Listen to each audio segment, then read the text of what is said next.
Vamos continuar o nosso capítulo de iluminação.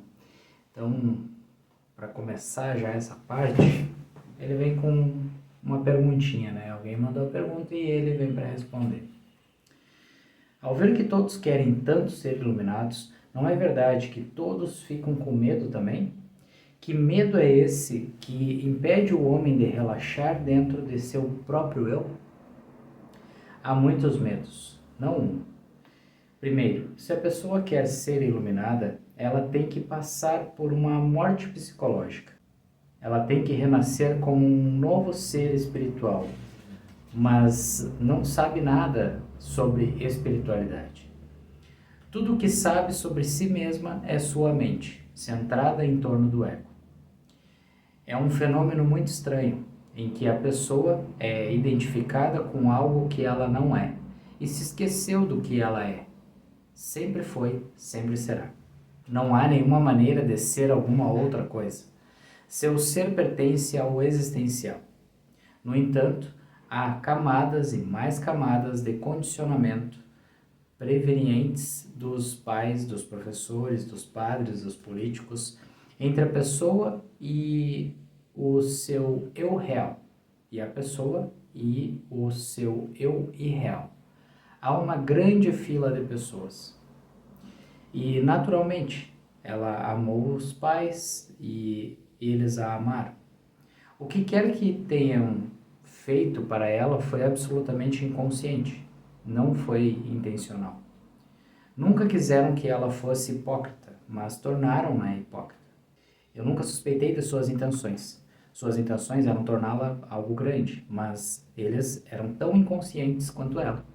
Os pais lhe deram inconsciência deles como herança, e isso acontece desde Adão e Eva.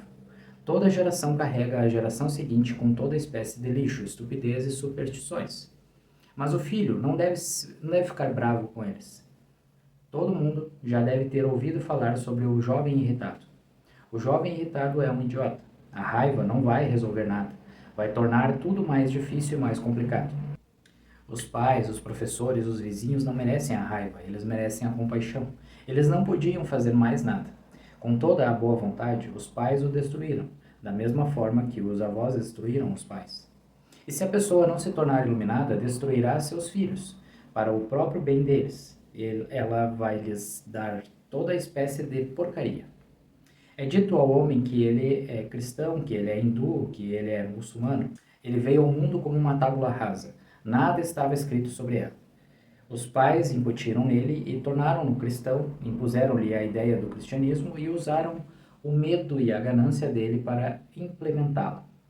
Fizeram com que ele tivesse medo do inferno, fizeram com que ele tivesse ganância pelo céu e, é claro, não queriam que ele caísse nos caminhos do pecado, mas que seguisse a majestosa estrada da virtude. Não havia nada de errado nas intenções dos pais, as intenções não estão em jogo. O que está em jogo é que eles não estavam conscientes de que as sementes que semeavam no filho eram sementes de veneno. Nenhuma boa vontade, nenhuma boa intenção vai mudar aquelas sementes. E depois que elas criam raízes na pessoa, fica cada vez mais difícil livrar-se delas, pois ela está identificada com a árvore de venenos. É difícil para um cristão colocar o cristianismo de lado. Ele vai sentir que está fazendo algo parecido com uma traição. Ao deixar o cristianismo de lado, sentirá que está traindo Jesus Cristo. Mas não está traindo ninguém. Ele está simplesmente tentando sair do caos provocado pelo condicionamento que todos os tipos de pessoas colocaram em cima dele. Esse é o medo. O homem tem medo de descartar qualquer condicionamento, porque o condicionamento lhe dá certa personalidade. Mas ele não está ciente disso, de modo que não está preocupado com isso. Sua personalidade tomou o lugar de sua individualidade. E para jogar fora sua personalidade, o que significa todo o seu passado, todo ele, não é uma questão de escolha. Não se trata de haver partes ruins nela, que devam ser descartadas, e deve haver partes boas, que devam ser preservadas. Todo o passado do homem lhe é imposto por outras pessoas, de modo que, se é bom ou ruim, não importa. O que é importante de ser lembrado é que não é uma descoberta do homem, pois tudo é emprestado, é de segunda mão, é de terceira mão, talvez tenha passado por milhões de mãos. É realmente sujo. O homem tem que se livrar do passado em sua totalidade. Haverá uma lacuna quando a pessoa vai se sentir completamente perdida. Ela costumava conhecer a si mesma, quem ela era. Haverá uma lacuna quando não souber quem ela é. Mas esta é uma bela experiência, pois sua inocência está de volta. Ela nasceu de novo, é um renascimento. Agora ela pode começar a descobrir. Todo o território é novo e ela nunca esteve nele antes. Ela foi mantida dando voltas e mais voltas na circunferência de sua existência. É uma aventura, é um grande desafio. O medo surge, e o medo surge porque o que ela pensa que ela é, com certeza, está em suas mãos. E a individualidade da qual estou falando, a pessoa não tem em suas mãos.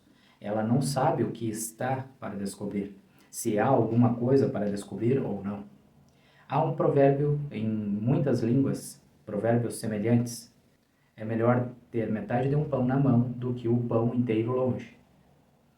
E estou pedindo para as pessoas largarem metade do pão por algo que esteja muito longe delas neste momento. É natural ter medo. Não há por que se preocupar. É preciso apenas que isso seja compreendido. Eu posso apenas deixar claro que as pessoas que não há por que temer, elas podem descartar tudo o que lhes foi acrescentado após o nascimento, e ainda assim estarão vivendo, e não apenas vivendo, mas vivendo abundantemente. Não precisam esperar pela morte, podem dar a morte para sua personalidade agora e renascer. Isso é exatamente o que a iluminação é. A personalidade morre e a individualidade que foi reprimida pela personalidade começa a crescer, a florescer. Mas a pergunta acima gera mais uma. Ao me ouvir ou ler sobre a ideia de iluminação, as pessoas começam a ficar ávidas por ela. É aí que elas falham desde o início. Elas dizem, quero ser iluminada. Querer é uma barreira. Quem é esse eu que quer ser iluminado? Esse eu é o próprio ego, que impede a pessoa de ser iluminada. Agora, esse eu, que estava tentando se tornar um grande líder dos homens, a pessoa mais rica do mundo, o presidente mais poderoso, esse mesmo eu tem uma nova ideia para se tornar ainda maior do que todos esses presidentes e todas essas pessoas ricas. A iluminação. O ego diz, ótimo, quero ser iluminado. O ego não pode ser iluminado, assim como a escuridão não pode se transformar em luz. Seja me ouvindo ou obtendo a ideia de algum outro lugar, é importante lembrar que não se pode querer ser iluminado. O homem pode ser iluminado, mas não pode querer isso, não pode desejá-lo. Não se trata de alguma mercadoria que pode ser comprada, não se trata de algum país que pode ser invadido, não está lá fora. As pessoas não podem se aproximar e encontrar a iluminação. A iluminação é o nome de uma experiência interior, em que ambos estão envolvidos, a morte da personalidade e o renascimento da individualidade. Os habitantes dos mosteiros no mundo inteiro desejam ser iluminados, despertados, libertos. São muitas palavras para a mesma experiência, porém, eles estão simplesmente agindo de forma estúpida. Na verdade, ao desejarem a iluminação, estão transformando a iluminação em um artigo do mercado. A iluminação não é algo a ser desejado. Então, o que se tem que fazer? É preciso que a pessoa compreenda a personalidade, camada por camada. É preciso que esqueça tudo sobre iluminação, pois isso não tem nada a ver com a pessoa. Uma coisa é certa, a pessoa não pode ser iluminada. Ela deve começar com o que ela é, deve se descascar a própria personalidade, camada por camada, da mesma forma que se descasca uma cebola. Basta descascar essas camadas, novas camadas estarão presentes e, finalmente, chega o momento em que a cebola desaparece e sobra apenas um vazio nas mãos. Esse momento é o momento da iluminação. Não se pode desejá-lo, porque o desejo acrescenta outra camada à cebola, e é uma camada muito mais perigosa do que qualquer outra. Tornar-se presidente não é grande coisa, qualquer idiota pode conseguir isso. Na verdade, os idiotas estão fazendo isso no mundo todo. Quem mais está interessado em se tornar presidente ou primeiro-ministro? Nunca vi nenhum homem de sabedoria tentar ser o presidente ou o primeiro-ministro. Será que alguém já observou um fato estranho sobre terem existido alguns reis que se tornaram iluminados no passado? Ashoka, na Índia, tornou-se iluminado. Ele foi um dos maiores imperadores do mundo e, na verdade, a Índia nunca foi tão grande depois dele. Partes da Índia passaram a ser invadidas, tornando-se novos países. Hoje, a Índia é só um terço do que foi no Império de Ashoka. Houve outros imperadores na China, no Japão, na Grécia, que se tornaram iluminados. Um imperador não era aquele que desejava ser imperador. Assim como alguém nasce mendigo, ele nasce imperador. Ele tem isso como fato consumado. Não se torna uma camada de cobiça em torno de sua cebola. Mas nunca se ouviu falar de nenhum presidente, nenhum primeiro-ministro que tenha se tornado iluminado. Parece estranho, mas a razão é clara. Os presidentes não nascem presidentes. Eles têm que lutar por isso. Eles têm que mentir e prometer. E sabem perfeitamente bem que as promessas não podem ser cumpridas. Eles têm de ser diplomáticos e não podem dizer o que querem. Eles vivem dizendo coisas que nunca irão executar. O político tem que ser muito astuto. Nenhum político é conhecido por se tornar iluminado pela simples razão de que, em um mundo democrático, onde a monarquia desapareceu, ser o chefe de Estado é um dos grandes desejos do ego. Porém, o desejo da iluminação é o desejo supremo. Não se pode desejar nada maior do que isso. Foi pedida a felicidade suprema. Foi pedida a sabedoria existencial suprema. O homem não deve fazer da iluminação um desejo, pois vai continuar perdido. O que sugiro às pessoas é que esqueçam a iluminação. Não tem nada a ver com as pessoas, elas nunca irão vê-la, pois a iluminação acontece quando a pessoa não é. Depois de descascar completamente a cebola, quando o ego evaporar, a iluminação estará lá. Mas não se pode dizer, tornei-me iluminado. O eu não está mais presente. É a iluminação que está presente. O medo é natural, porque a pessoa tem que abandonar toda a sua personalidade, e isso é tudo o que ela tem no momento. Ela não sabe que há algo por trás disso. Ela quer ganhar mais, e eu lhe digo, para perder tudo o que a torna ela própria. Esse é o medo. Se der ouvidos ao medo, então não há esperança. Mas, na verdade, o que ela tem?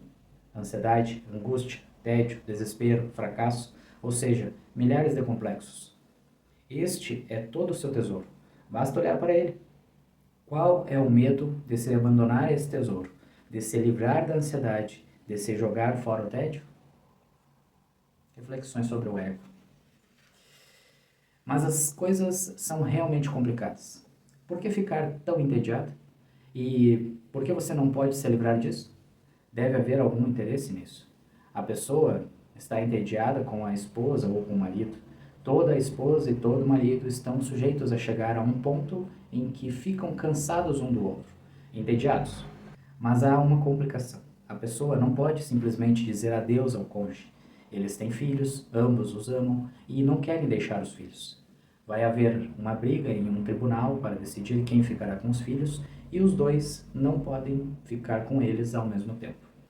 O casal tem certo prestígio na sociedade. As pessoas pensam que eles foram um dos casais modelo, porque veem que eles sempre demonstram amor um pelo outro.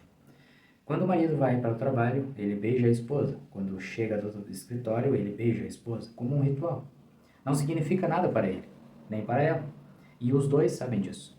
E enquanto ele beija a esposa, diz dentro de si, para o inferno com tudo isso.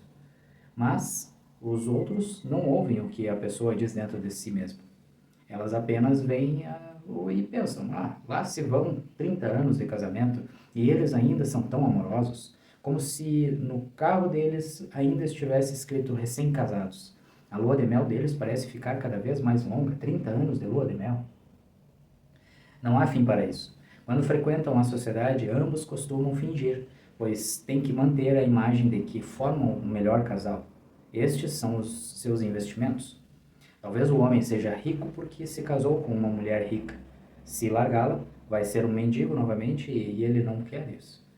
Talvez ele tenha um bom emprego por causa da boa aparência da esposa, o que denota um mundo muito estranho, ou das relações da esposa, influência. E ele pode perder o emprego se abandonar a esposa.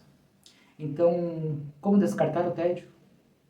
O tédio está ligado a muitos investimentos. É preciso coragem, muita coragem. E eu gostaria de dizer que é melhor ser um mendigo, mas sem tédio, muito melhor do que ser um imperador entediado, porque o tédio é uma mendicância espiritual e nunca vem sozinho. Quando se está entediado, há desespero, ansiedade, uma tensão constante na mente. O que fazer? A pessoa tem que continuar a viver com uma mulher ou com um homem que gostaria de, às vezes até matar, e ainda tem que lhe dar beijos. Eliminar o tédio significa dar um passo revolucionário, custe o que custar.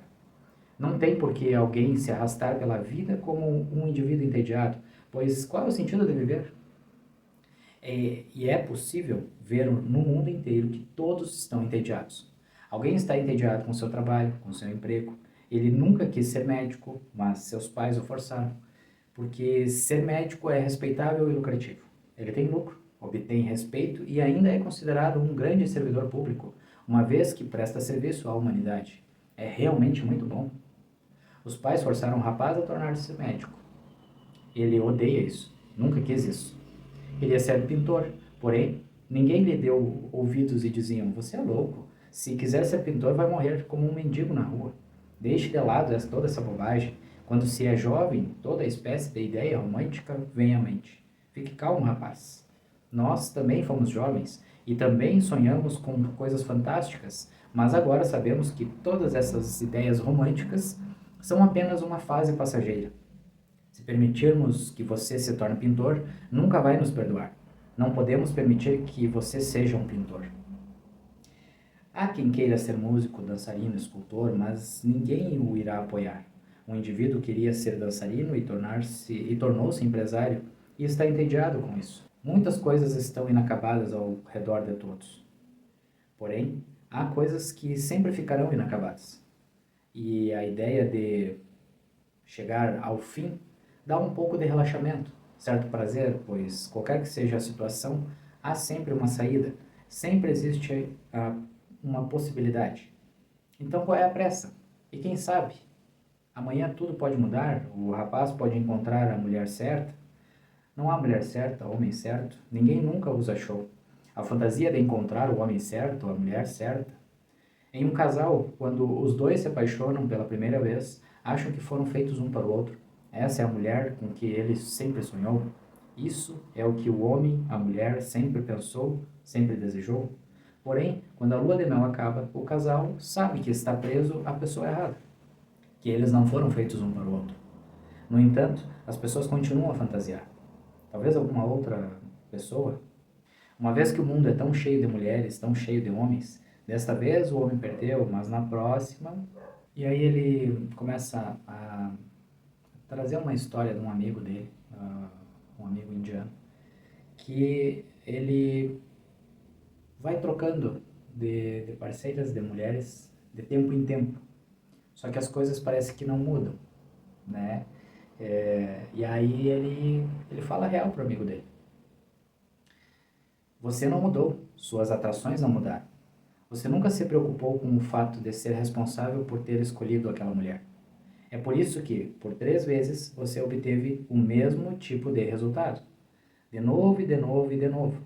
Não é uma questão de divórcio, não é uma questão de mudar de mulher, é uma questão de mudar sua mente. Mas as pessoas sempre tentam despejar as coisas nos outros. O pai sofre de ansiedade porque seus filhos estão se tornando hippies.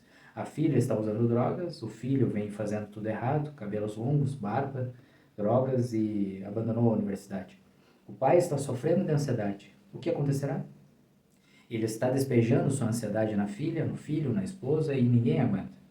Será que esse pai pensa que se seu filho andasse perfeitamente na linha e sua filha não estivesse grávida antes do casamento, se os dois não tivessem se metido com drogas, ele não estaria sofrendo de ansiedade? Conheço muitas pessoas cujas filhas seguem tudo o que os pais falam, cujos filhos estão cumprindo sua educação de maneira como os pais querem e que, apesar disso, sofrem de ansiedade devido a alguma outra coisa. Elas vão encontrar algum outro objeto com que se preocupar. Aquele que tem filhos está preocupado com os filhos. Aquele que não os tem está preocupado porque Deus não lhe deu filhos. Este nosso mundo parece ser realmente um zoológico, com todas as espécies de animais. Descartar as camadas do ego significa que a pessoa está pronta para cometer, digamos, nos termos dele, um suicídio psicológico. Chamo isso de sannyas, só para lhe dar um bom nome, pois se eu chamar isso de suicídio, as pessoas vão ficar mais assustadas. Enfim, as pessoas vieram aqui para serem iluminadas, não para cometer, né, atentados a si mesmas. Porém, a realidade é que, sem isso, não haverá iluminação. Elas querem iluminação e não querem descartar nada, não querem perder nada. O homem quer a iluminação mantendo-se como ele é. Ora, isso é impossível. Ele terá que cortar muitas coisas que se tornaram quase idênticas a ele mesmo. E isso é o que eu faço continuamente. Bato, martelo, choco as pessoas. E vou continuar a fazer tudo o que for possível para chocá-las, feri-las, magoá-las, porque quero que tenham consciência de que é o ego delas que fica magoado, é o ego delas que fica ferido. O homem não deve seguir o seu instinto do medo, porque isso fará dele um covarde. Ele degrada a sua humanidade. É uma humilhação autoimposta. Sempre que vir algum medo, você deve ir contra ele. Um critério simples. Sempre que vir que há medo, vá contra ele. E estará sempre em movimento, crescendo, expandindo-se, aproximando-se do momento em que o ego simplesmente cai. Uma vez que todo o seu funcionamento ocorre através do medo, e a ausência do ego é a iluminação, nada mais que isso. A iluminação não é algo a mais acrescentado à pessoa. A iluminação é a pessoa por inteiro. É um fenômeno de subtração. A pessoa não está mais lá. Isso não acontece com ela. Acontece quando ela não está mais impedindo isso, quando ela não é. É por isso que chamo a iluminação de um atentado psicológico. Usei um outro termo ali no final, mas vocês entenderam. Então, é interessante, né? Mas para chegarmos à iluminação, não devemos desejar a iluminação. Devemos só continuar, só viver e desapegar de todas as crenças, de todas as coisas que nos moldaram a ser quem somos. Realmente é desafiador, mas todos temos essa capacidade. Todos podemos chegar a esse nível, mas tem que entender que muitas coisas de que você é hoje, de coisas que você conduz em sua vida, elas foram impostas a você, elas foram colocadas aí. Não é quem realmente você é.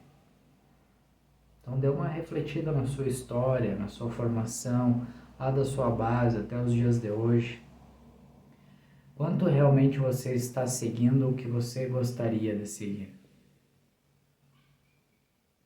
Muitas coisas a gente vai sendo guiado, conduzido e afastando de quem realmente somos.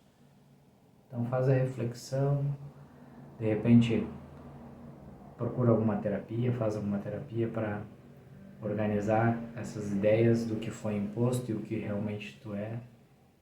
Ajuda. Tem várias técnicas que fazem isso. Várias técnicas que ajudam a limpar crenças ou limitações, né, da mente. Certo? Gratidão por ter assistido a mais essa parte. E o próximo capítulo a gente entra na simplicidade. Certo? Até mais então.